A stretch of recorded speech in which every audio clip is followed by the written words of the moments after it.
دا تراوی اته دی او کشل دی. نو ما ته افسوس په دې خبره راځي چې کاش چې دې قوم کې علم وې نو دا مشکلات بنن دې قوم ته نه وې. ځکه چې کوم قوم کې علم وي هغه قوم ته په هیڅ مسله کې مشکل نه وي. اپ دې خپل لکه خو مطمئنی. کوم قوم کې چې علم نه وي او د علم سره بیا پکې عقلم نه، نو هغه قوم ټول عمر د مشکلاتو شکار وي. په هر قدم ورته مشکل وي، په هر قدم ورته تکلیف. نو عزیزانو مونږ کې دا دواړه نشته، علم هم نشته او عقل هم نشته. د دې وجنه وقتی طور د مولا په بیان یا په وینا هغه شی ستاسو په سمجھ کې راوستل دا ګران ځکه دی چې اوس فرض که زه په یو مسله باندې یو بحث وکم او کم خلق چې د دې قایل دي چې تراویح اته رکعاته دي، نو هغه به درته لګیا شي خپل دلایل به وایي. نو ته به وایې چې یاره اوس چا پسې لاړ شو، دا مولا دی دا مولا دی دی دا وایي هغه دا وایي، اوس چا پسې لاړ شو. نو دا چا پسې لاړ شو ټکي نه، ښه دا دی چې دا علم سړی په خپله زده کړي. اوس د الله احسان او هغه مهرباني ده، مونږ ته هیچا پسې د تلو ضرورت نشته. زه پوهیم چې تراویح څو رکعاته دي، بنیاد یې څه دی، ختمونه څو کول پکار دي، بنیاد یې څه دی، د جمعې مونځ کیږي او که نه کیږي، بنیاد یې څه دی. زه پوهیم، ما ته هېڅ تکلیف نشته. تکلیف کده دی قوم ته دی چې دی د علم او د دین نه لري، نو د هر قسم مشکلاتو شکار. عزیزانو بنیادی خبره دادا چې په دې مې پوی کوي چې مون فرض دی او تراویح سنت دی.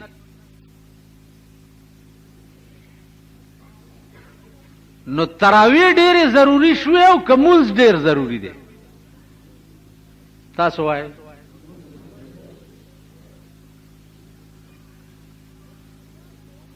نن دنیا کې وګوره په تراویح کې هر جماعت کې 2000 خلق ولاړي او مغه مالت کې بیا سار ګوره په فرضو کې 2 صف هم نه.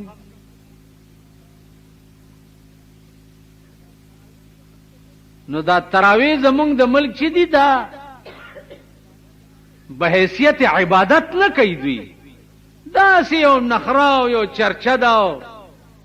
په دغه ورځ بډې مو یو ټوپڼی په سر کې او څه چل دی تراویح له روانې مو ښځې له ځان ښیي یا مور لا یا پلار لا که نه تراویح له روانې مونځ به نه کوي، کال ټول کال مونځ نه کوي، په دې ورځو کې هغه هم تراویح ته جومات ته راشي. نو دې وجې نه ما عرض وکړو چې نه علم شته دې قوم کې او نه عقل شته پکې. نو چې کوم قوم کې علم او عقل دواړه نه، نو الله دې د هغې قوم مل شي. او بیا چې کوم خلق په دې قوم کې عقل پیدا کوون کی هغه په خپله بې عقلی، نو خفت را خفت کی کند بیدار، یو د بل د ویښولی شي. عقل خو به ډنډه در کې پیدا کوي. زه وګورم چې ته مانه یو بې عقله پاتې شي چې د ملک ډنډه زما په لاس کې راشي. تا کې عقل راځي که نه راځي؟ دا د غوږونې پیس کې د لس لختې وام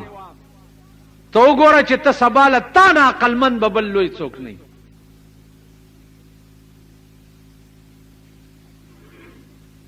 نو عزیزانو چې د قوم رهنمایان او سرداران هم بې عقلی او قوم هم بې عقله او بې علمی، انجام به د هغه ملک سی. زه خو کله خپه شم په دې چې د دې قوم ملاتوب کول دا داسې شی دی لکه یو بزرگ وایي چې انجام محبت معلوم اگر ہوتا نہ دل ہی دیا ہوتا اور نہ پیار کیا ہوتا. وہی قدمی نے انجام راته معلوم وے نو نه به مې زړه ورکړی وی او نه به مې مینه کړی. نو دا قوم د دې قابل نه، خاص کر د مازیګر ټیم کې د دې قوم تماشا وکړي. چا چې ځان سره اچار مچار روان کړي یا ځینې خلکو پکې ګلونه هم غاړه کې اچولي،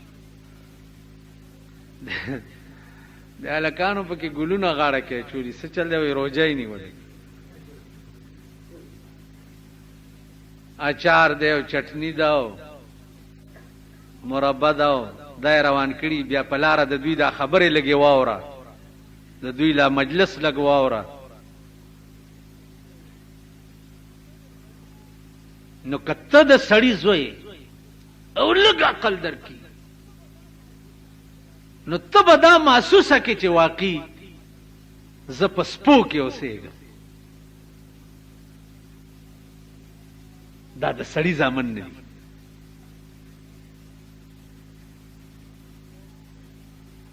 زه په یو نااهله قوم کې اوسېږم. ته په خپله دا محسوسه و چې ته په خپله داسې نو یو سړی په خپله ګډېږي نو به بل ته وایي چې دا ته بد کار کې. تاسو خیال را تمیز نشته. که امی دی او که شیخ دی او که ملا دی بس په لاره رواني ته به دا نه وایي چې دا بني ادم روان، دا انسانان روان. دا به ته نه محسوس کې. ته به دا محسوس کې چې دا چېرته ځناور روان. تاسو ووایئ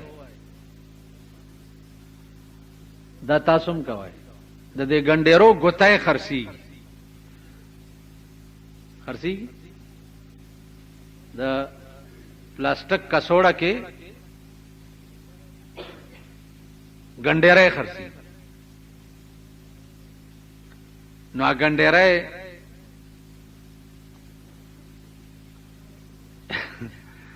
یو څو شیخان دي روژې نه مخکې او زما مخې ته تېرېږي او دا ګنډېرو ګوتای لاس کې نیولي دي او دا ګنډېری چې خوله کې واچوي خو غټي که نه نو دا خوله یې ورته پوره وازه شي. چې خوله یې وازه شي نو برېت یې په یو لاړې شي، ګیره په بل طرف کږه شي، سپېږمې بل خوا ارتي شي. نو هغه ګنډېری هم خوله کې اچولی دا شړکېږي او ما ته هم ګوري. نو ورته مې اشاره وکړه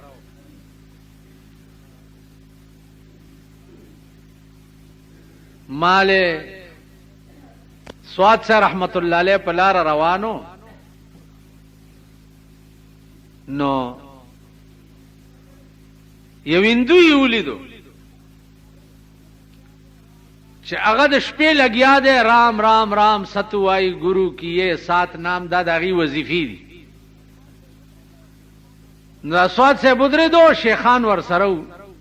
نو ملګرو ته وایي چې خال مې د کونډې په مخ ولید، جونه دې خوارې شي چې ډېر نږدې خالونه. مطلب یې دا و چې دا هندو مې د بت په عبادت باندې په نیمه شپه کې ولیده. نو مسلمان دې خدای خوار کی چې دی د هغه حقیقي خدای عبادت په نیمه شپه کې نه کوي. نو ما وی چې درې درې غزه هم ګيري او جامې مو څنګه چولي او دا ګوتایم پلاس کې دي دا رواني او دا خلک درته ګوري تاسو نه به خلک سبق زده کوي ګیره چې سړی پریدي هغه د اسلام سیمپل شي سیمپل دا معنا چې د کومې کارخانه سیمپل خرابي داغه کارخانه مال څوک نه علي دا ٹھیک ده سیمپل چې د کومې کارخانه خرابي داغه کارخانه مال څوک نه علي نو ګیره دې پرې خوا پټکې دې پسر دې جامې دې ساده غوستي نو ته د اسلام د کارخانه سیمپلې ته به داسې حرکت نه کې چې تا نه خلک غلط سبق وایي نو چې تاسو ځان سیمپل د اسلام جوړ کړی دی او په لار روانو شوړو شوړو شوړو شوړو سپېږمې دې په یو ځي او خوله دې په بله ځي او ګیره دې په بله ځي نو جوړېږي خو د دې سره چې دې ګیرې نه موسینی سم او یو څو پټاخې م لګاو کما خو بس ځئ نو ډېر په برو بزن کې ووته مال چې را پسې را نشي خو خیر شو دا زمونږ د ملک د خواصو حال د خواص نو چې کوم خلق ځان د قوم راهنمایي ته برابر کی او هغه په خپل کارغی نو اذا كان الغراب دلیل قوم اذا كان الغراب دلیل قوم سيهديهم سبيل الهالكين چې د قوم راهنما کارغوي کارغه د قوم راهنمایي نو د کارغه لار کم طرف ته ده د ګندګۍ طرف ته نو چې کارغه پسې دي تبم د ګندګۍ د ډیران طرف ته رواني کارغه د شاتو طرف ته نه دي نو راهنمایان د قوم دام کارغان کاغه په باب د دین کې وی او که د دنیا کې راشي زمونږ په دور حکومت کې په لندن کې یو ډانس کړی دی د پاکستان جینکو په لندن کې هغه ډانس داسې شوی دی چې ډانس څه وخت کې شروع شوی دی نو په دوران کې اول لپټي کوزي کړي بیا چې لږ سات تیر دی بیا یې کمیسونه ایستي بیا چې لږ سات تیر دی بیا یې پرتګونه ایستي بیا چې لږ سات تیر دی هغه نکر چې لاندې د پرتګ اغوندي هغه نکر یې ویستی دی په دې رنګ کې ډانس شوی دی او انګریزانو یې تماشا کړې ده او مونږ د هغه جینکو پلاران یو رونه یو مونږ په فخر کړی دی چې زمونږ بچی او زمونږ خور چې د په لندن کې په ډانس کې فرسټ رااله تاسو په دې شرمېدلي ملک کې اوسېږئ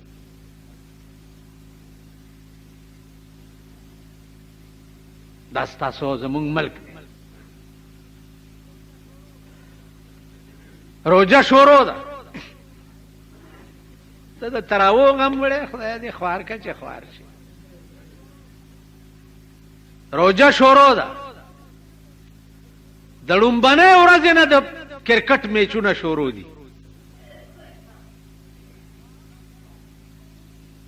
دا هغه میاشت ده چې په دې میاشت کې الله د ټولو رحمتونو دروازې مسلمان ته کولو کړي د ټولو رحمت او په دغه میاشت کې ثابت میاشت به د کرکټ میچي او د ترو آؤٹ پاکستان مسلمانان چې دي ټوله شپه او ټوله ورځ د کرکټ میچ ته ناست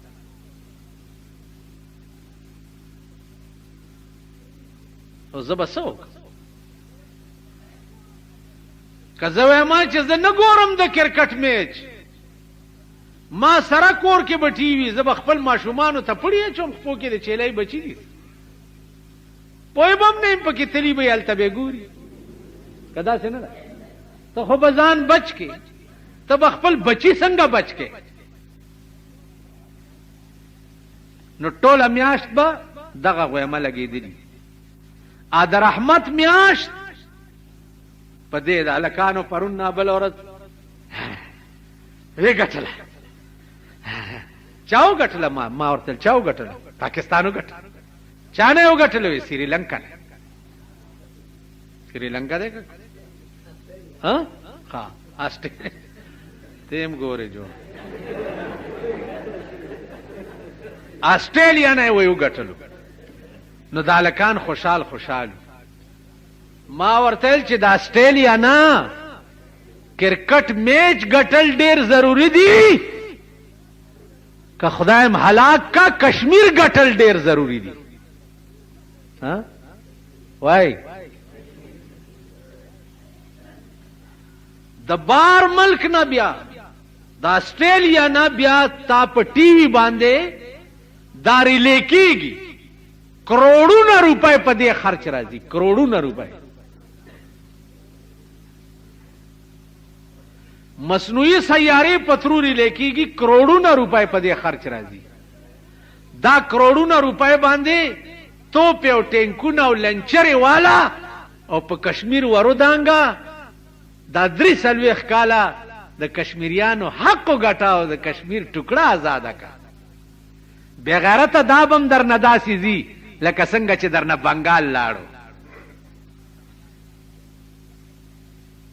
کشمیر بم در نه داسې زی تکې نه ورته سردار عبدالقیوم خان چې ګیره کیږي کې نه ورته کنه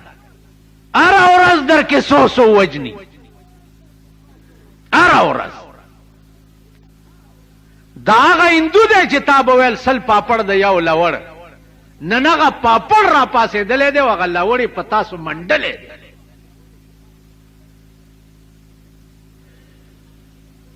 ته چې د آسټرالیا نه په میچ ګټلو خوشحالېږي بېغیرت قومه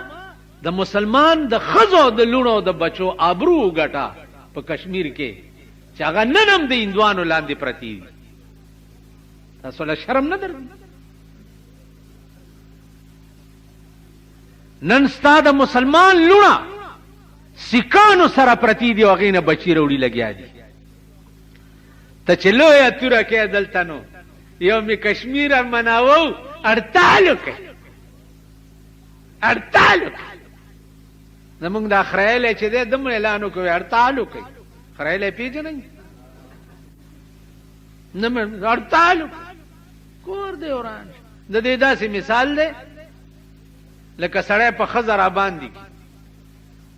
دی وهي او هغه وایي چې های هغه ویر کوي او دا یې وهي لګیایي مونږ هغه ښځې هندو را باندې راایښي دي او مونږ وایو چې های دا هغه بې غیرت نن ستا په ملک افطار پارټیانې کېږي هغه خلق افطار پارټي کوي چې څوک روزي نیسي نه او بیا افطار پارٹی کیږي په انټرکان کې په جان او ډین او گرین هوټلونو کې افطاری پارٹی ده تاسو په ایمان وای چې تا نه چا خور او مور تختولی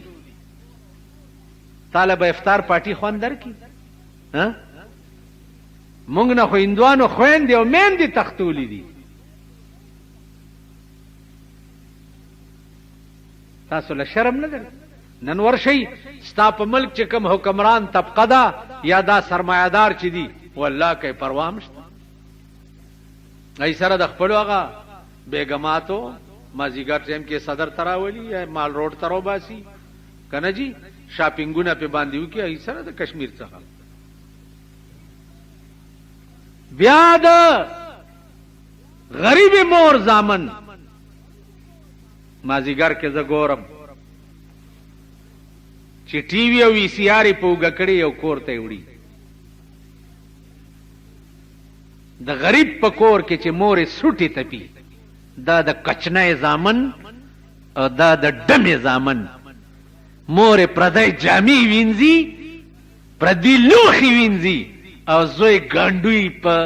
اوګه باندې وی سی آر خي او د شپې بلو پرنټونه پکې ګوري.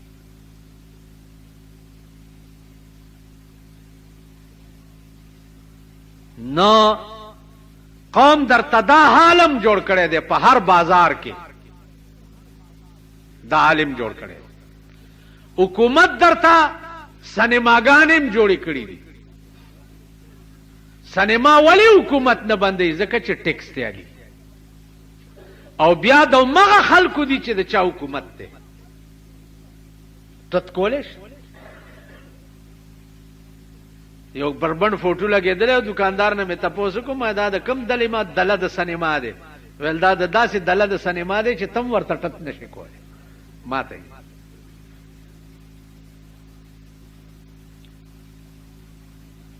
نو عزیزانو عرض میں داو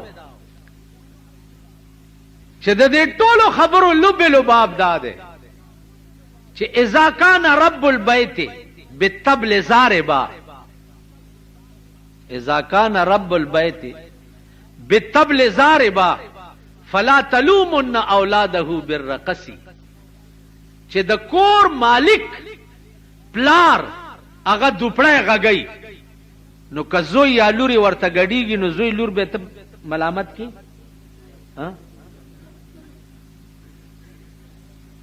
چې ته دوپړی غږی نو که زوی دې لګ ګډ شو نو د زوی ګناه دې شته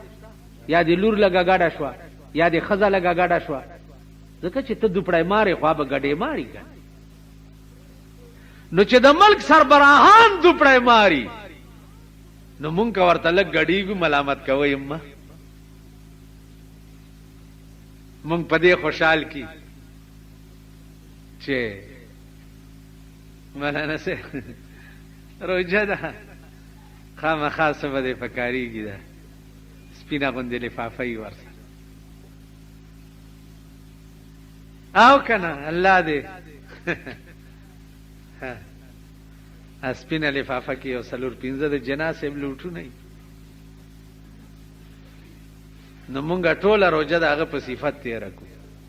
او هغه که په رڼا ورځ خرې سره ونیوی شي مونږ وایو دا زبرګه ځکه چې ما له لفافه را کړې وه.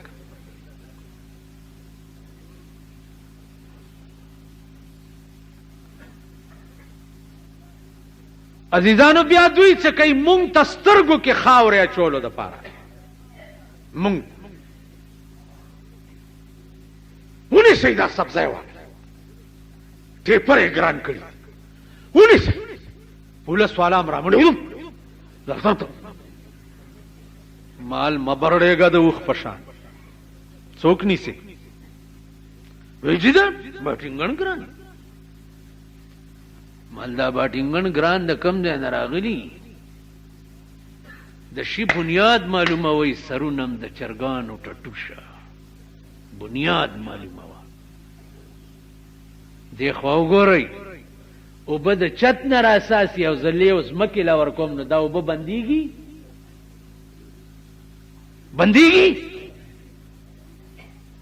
راساسي چت او لیوې ځمکه چت به لیوې نو هله به اوبه بندېږي که نه سبزي ولې ګرانه ده بنیاد یې څه دی بنیاد یې دا دی چې په کم ټرک کې راځي په هغه ټرک کې تیل سوځي ډیزل سوځي که نه سوځي هغه تیل او ډیزل ګران کړي چا دي خبره کوئ هسې دیوال ته ډولکی وام چا ګران کړي نو کرای به لارای والا زیاتای چې ډیزل او تیل ګران دي که نه به زیاتای ٹھیک ده نو دا سبزی چې څه کې راځي بیا یوریا کومه سره چې ورکړی کېږي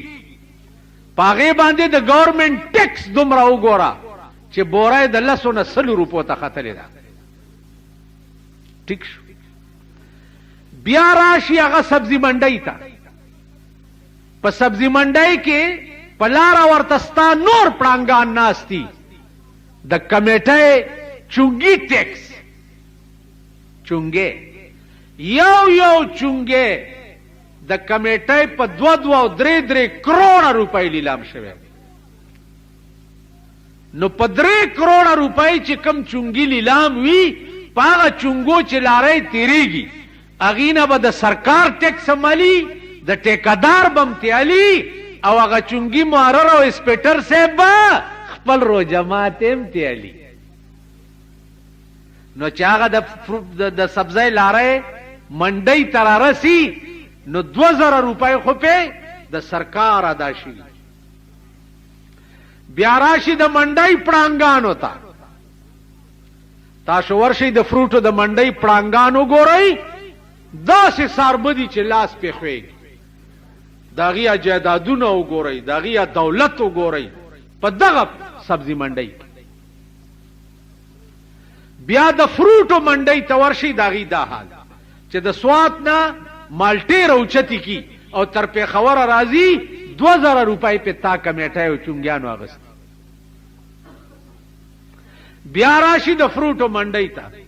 بیا ورته دلته یو بل تار پیټونه استه مشر چې دی هغه داسې دی لکه د تارکولو پیپی ته دی چې واسکټ وراغوست هغه د فروټو کریټونه بیا د شپې په بنگلو تقسیم شي بنگلې پیژنې خاورې پیژنې بنگلې تاسو بنگلو ته څوک نږدې پرې بنگلې خدا غا چا دي چې تاسو بنگلو ته رسولي دي ورنږدې خوشا او بیا چې داسې خړم نه ببر صوبر ټول ګیره ګیره چې ورشه نو خدای دې رحم وکړي چې 500 بټا پولیسو والی په دې بنگلو بیا کریټونه تقسیمي دا اورېدو خبرې نه کوم مارشه په خپل لیدلې نو بیا وې یو لوی بلا سره ناس ټلیفون ورته السلام علیکم حاجی صاحب جو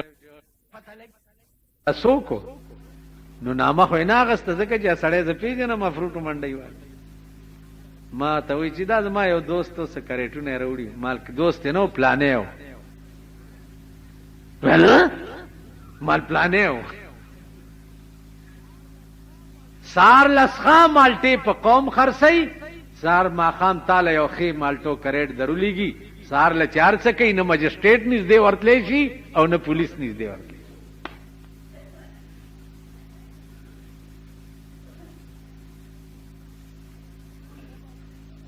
سره باټینګن ولی ګران بنیاد ګور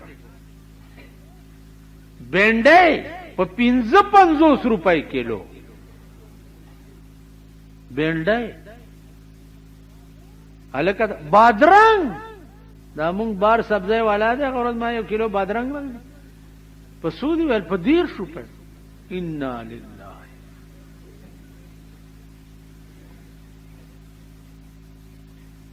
دا چا کړی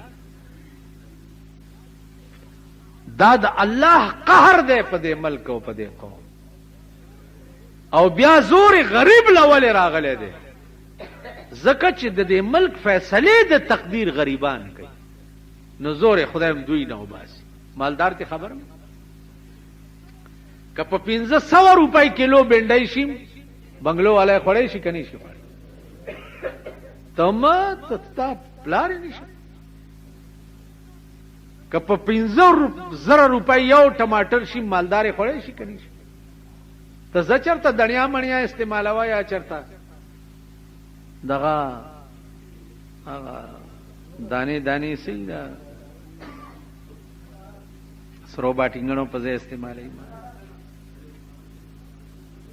دا سه وړي وړي وګدي دانی انار دانه استعمالوي باټینګن نشي نور بدزان تماشه کوي نو ګناه د چا ده او سزا چاله ورکړي کی ګناه د سرکار ده دا لرګې ده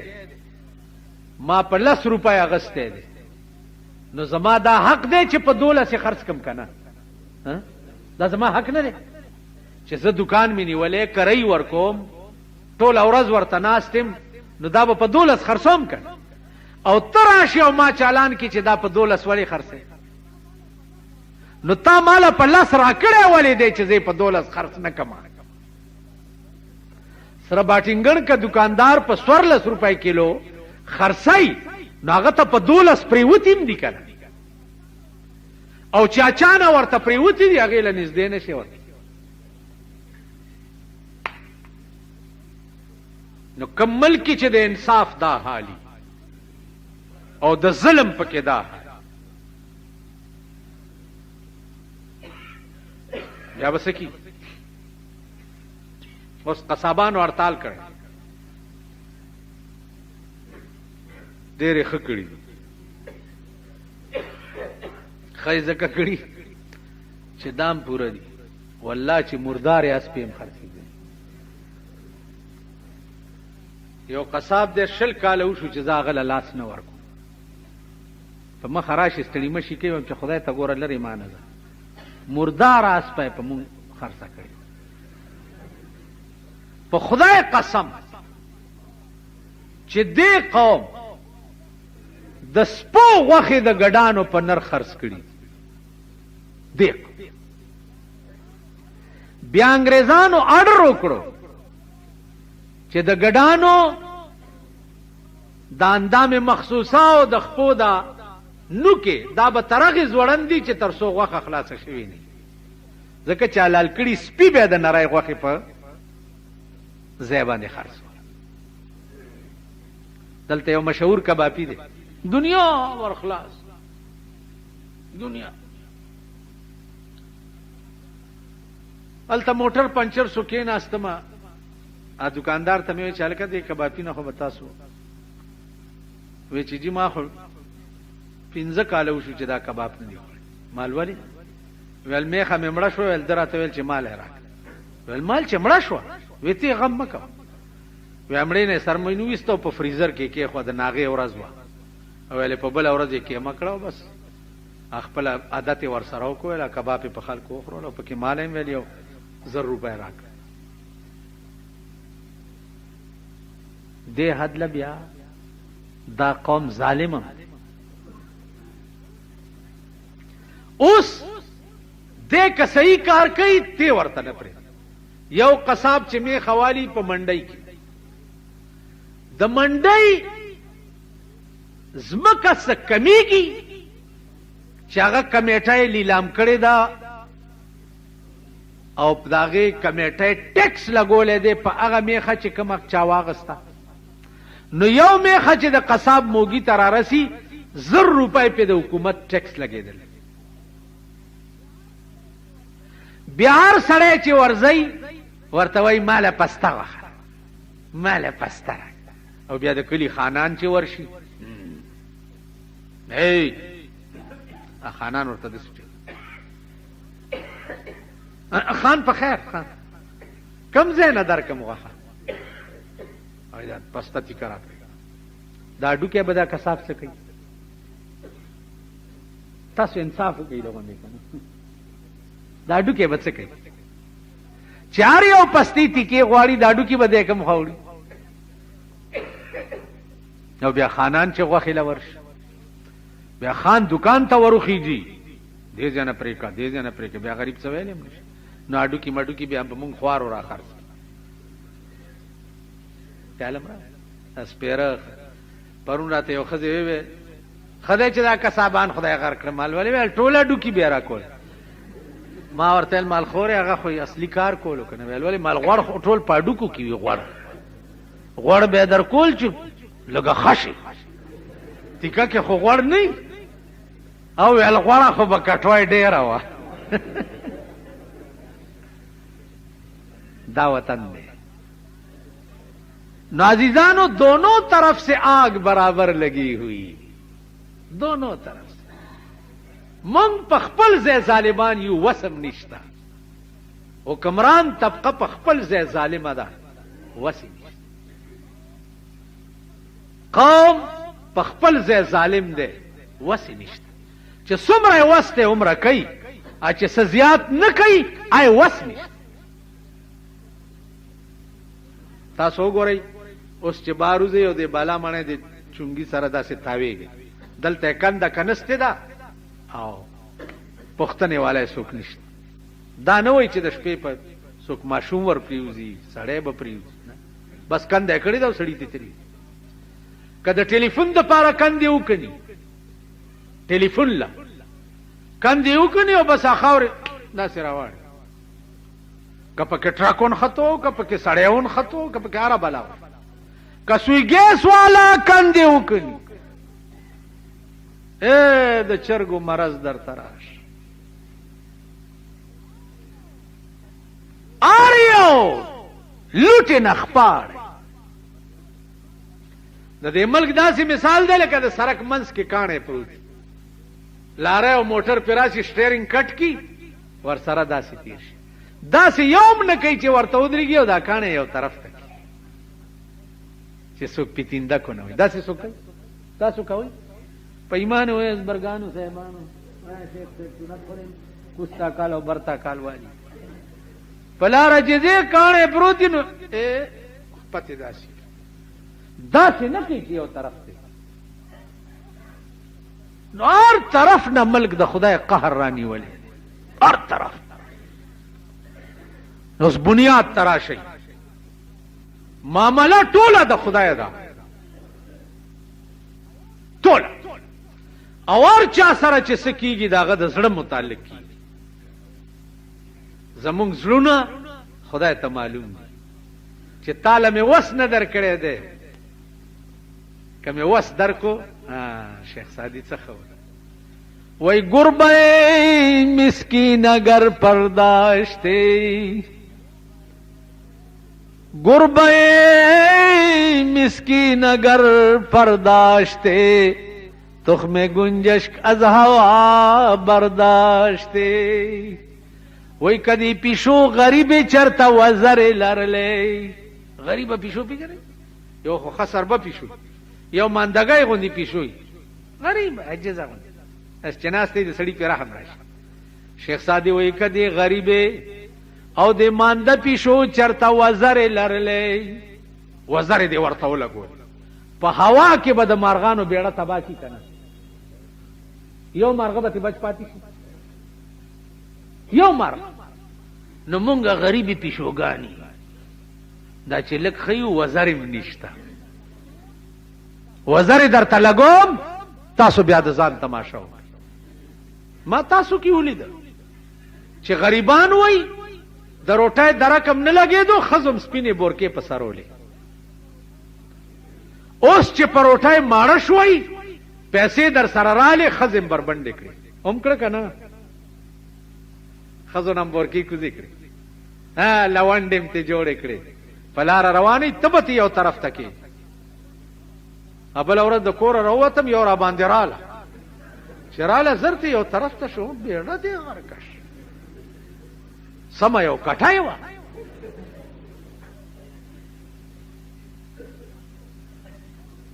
نو تاسو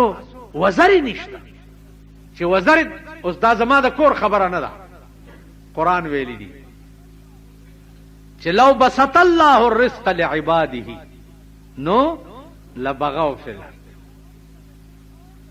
خدای وای کده دې قوم رزق ز فراخ کم نو دی بغاوت کوي د چا رزق چې فراخ کړي دی وګورئ کنه د خدای نه څومره باغیان څومره سرکش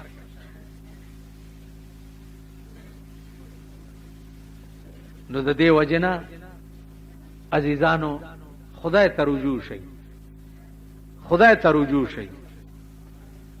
یواز روزانه ټول کال د خدای سره تعلق تړي او تعلق پیدا کوي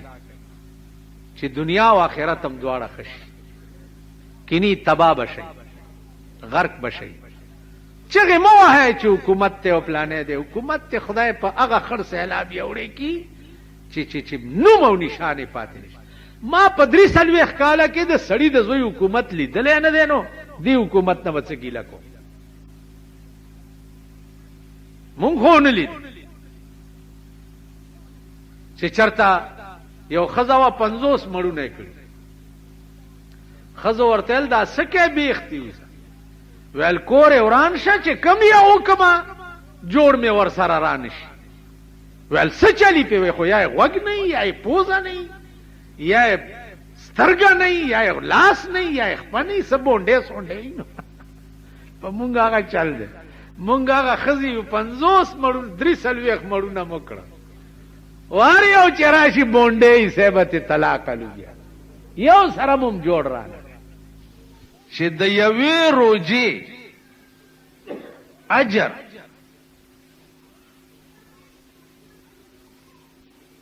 د دې څومره دی نو هغه اجر چې دی هغه دې وخت کې دې مسلمان قوم ته پته لګېدو تصورم نشي کېدی. ځکه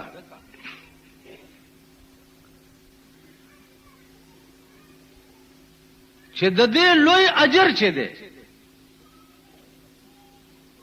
هغه د معشوقې په لاس به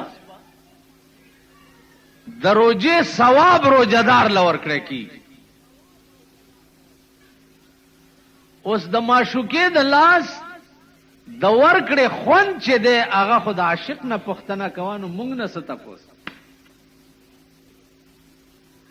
که نه چې موږ اوس موږ نه عاشقان یو نه معشوقې شته. دا خو عاشق صادق نه تپوس کوه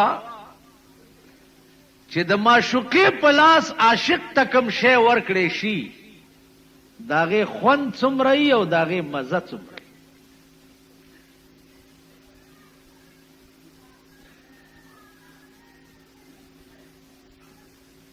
اورنګزیب بادشاہ داغه وزیر اعظم لیچی ورته وی او میوه د لیچی. نو بادشاہ لیچی خوړه او دا وزیر اعظم راغی نو د بادشاہ د لیچی او 100 دانې راواغسته او په خپل لاس وزیر اعظم ته ورکړ. چې ورځ 13 شوه نو سباله ټول سلطنت ته وزیر اعظم خیرات وکړو ټوله بادشاہی ته و چې راځي نن ټوله بادشاہی د وزیر اعظم خیرات ته خوري. چاته تپوسو کو چې صاحب زوی دی شوه دی څه چل شوه دی هغه وی تپوسه مکو دومره لوی کار شوه دی چې زه حل نشم وی څه شوی دی وی په ما دا مهرباني خدای کړی دا چې بادشاہ په خپل لاس ما ته د لیچی دانې را نو کجا زاو کجا د بادشاہ لاس نو د بادشاہ د لاس پالی چې دانو باندې د خدای دومره شکریا ادا کوم چې د ټوله رعیت ته روټای کو. اندازه کوي بادشاہ انسان دی او وزیر اعظم هم انسان دی. مثال دا سه دی لکه زمونږه غلام اسحاق خان صدر دی او دا بل خریال وزیر اعظم دی. صدر صاحب د لیچی دانی وزیر اعظم صاحب ته په خپل لاس ورکی او نواز شریف ټوله بادشاہی ته روټایو کی چاله کجا زاو کجا د غلام اسحاق خان لاس داسې چل شو. نو عزیزانو د اورنګزیب په لاس خو وزیر اعظم ټولی دنیا ته روټای کوي او جناب رسول الله صلی الله علیه وسلم فرمایي دا حدیث قدسی دی فرمایي چې الله ما ته وویل چې الصوم لی وانا اجزی به. اے حبیبا روجه زما ده دا روجه دا زما ده وانا اجزی به او دروجه جزا با د قیامت په ورځ به ز په خپل لاس تا امتیانو ته ورکو.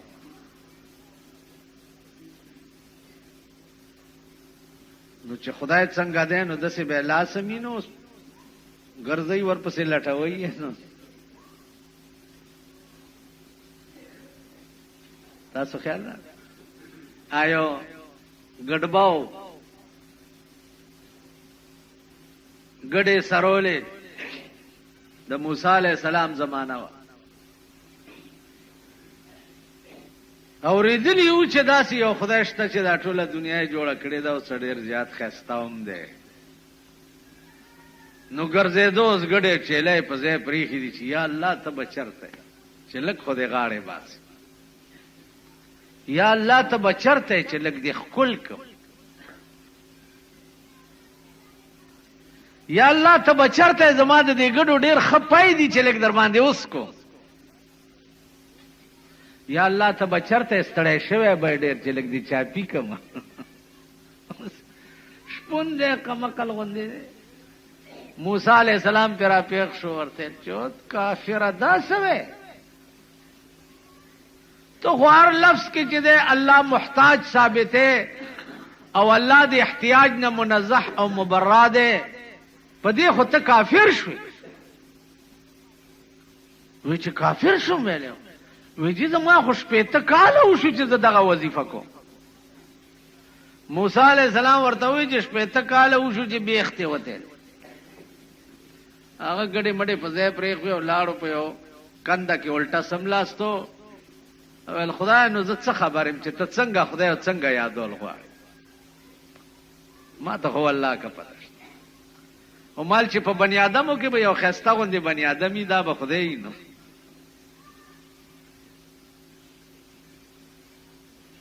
نو موسی علیہ السلام ته وحی وشو وحی ورته وشوه چې اے موسی ته ما دې دپاره دنیا ته لیږلې چې ما نه یاران جدا کا ما دې له لیږلې او کته ما دې له لیږلې چې ما سره خلقو یارانه پیدا کا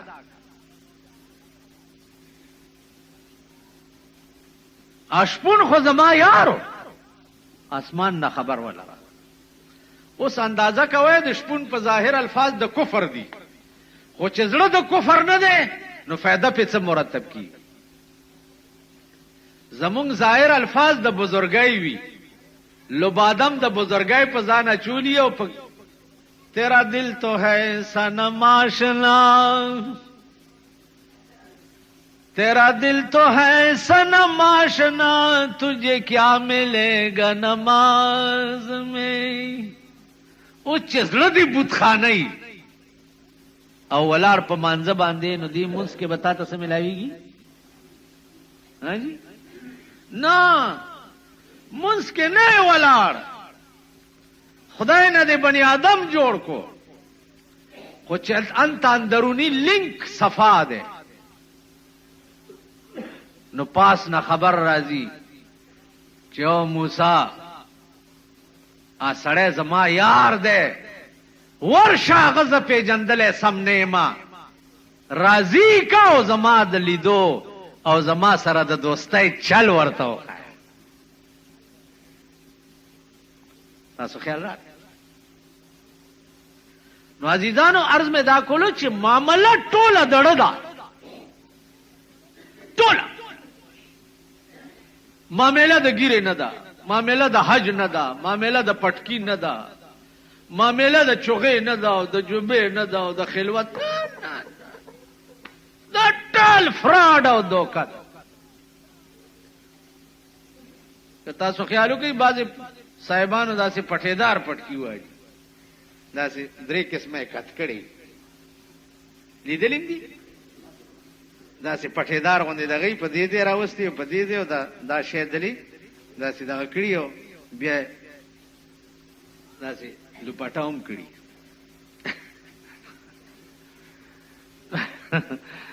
معامله د ظاهري روپ جوړولو نه ده معامله د زړه ده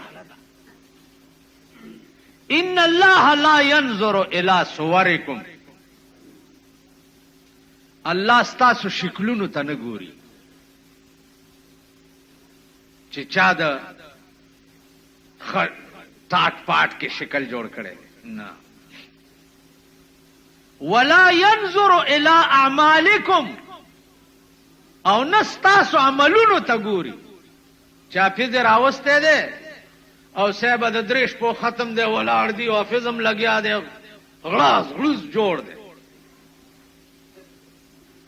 هاني د عمل تم نه ګوري څه تا. لا ينظر الى صوركم ولا الى اعمالكم ولكن ينظر الى قلوبكم. الله ګوري ستاسو زړونو ته دې ته ګوري چې زما متعلق ستا په زړه کې څه دي. نو عزیزانو خبره د زړه ده او زړه څه شی دی؟ زړه د خدای کور په کار. لکه مولانا روم وایي چې بخدا کسی نہ امرا بخدا کسی نہ امرا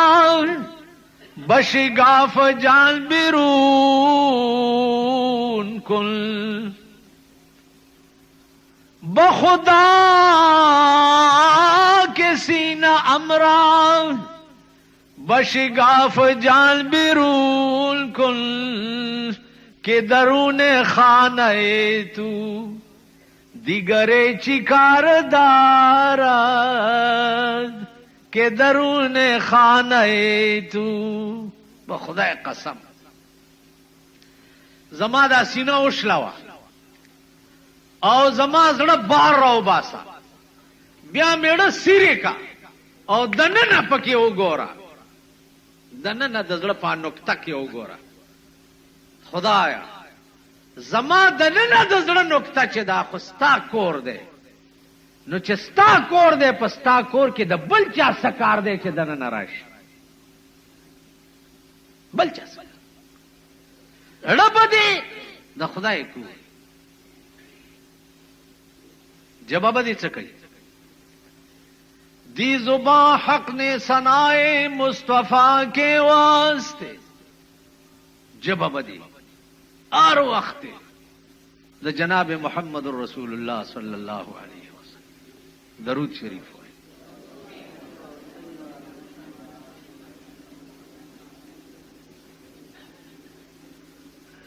اور دل دیا حب حبیب کبریا کے واسطے زړه دیم د حبیب کبریا د پاره ته خو به سجده هم کوي تندے به لگے پزمکا. سجدہ کرنا ہو تو یوں کر سر خدا کے واسطے اور دل مصطفیٰ کے واسطے. سجدہ چی ہو کی نو تندے دا اللہ نہ سوا بل چاہتا لگول کفر دے تندے با دے خدای تا لگولی خزر با دے جناب محمد رسول اللہ.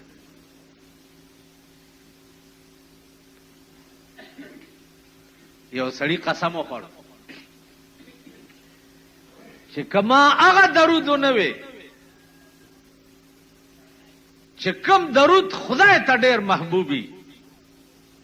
نو په ما دې ښځه په درې کاڼي طلاق او سریان شو چې درودونه خو ډېر دي. اوس کوم درود داسې دی چې خدای ته ډېر محبوبي. راغلو امام ابو حنیفه رحمت الله علیه ته د غوغر نوم داسې قسم مې خوړلی دی اوس ښځه مې طلاقي هغې وې دا مونځ کې چې کوم درود دی د دغې نه اوچت درود اړو بل شته نه دا ووایه نو بس ښځه به د طلاق نه بچ شي. اللهم صل علی محمد وعلى آل محمد كما صليت على ابراهيم وعلى آل ابراهيم انك حميد مجيد. ٹھیک شو نو سر بدی خدای ته او زړه بدی جناب محمد رسول الله. نو عزیزانو خبره دړه ده خبره د ظاهری بیروپیت نه ده او د ظاهری رنگ ټنگ نه ده خبره دړه ده. اوس दरोजे मकाम वली दुमरा उचते पटोलो इबादतों की हज न उचते, मुंज न उचते, जकात न उचते, नो दरोजे मकाम उचत वली दे जका चे हज के रियाकारी रातलेशी ठीक के देशिता हज दे द पारा कड़े चे खलक राता चे हुई ला चे दो हज चाकड़ी हुई अलहाज कना अलहाज प्लान खान और चला उमराइम वर्ष रखी उमरे ललार शी दे रोजा की ढेर जी अयो तमे वे सले तले पदे रोजा की दारो जमात ढेर मजेदारी दा गजे ए खुदा दे माल कुरान के ने रो जमाती पसे दे او چراشی تازه गिरा کله کی په کراچۍ کې او بدا سے خویا مخرا رواني ډیر اوس په ارشي کې حج کې عمره کې زکات کې منځ کې ریا راتلی شي منځ دې د پاره کې چې یاره خلق داو نه وي چې دا بلماز دی خلق داو نه وي چې دولت ور سره ډیرو حج ونه خلق داو نه وي چې زکات ور سره ډیرو پیسې ور سره ډیرو زکات ورنه خلق دې کې ریا راتلی شي اوس تاسو دا جمعات کې چې څومره خلق ناشتي تاسو ټولو روزه ده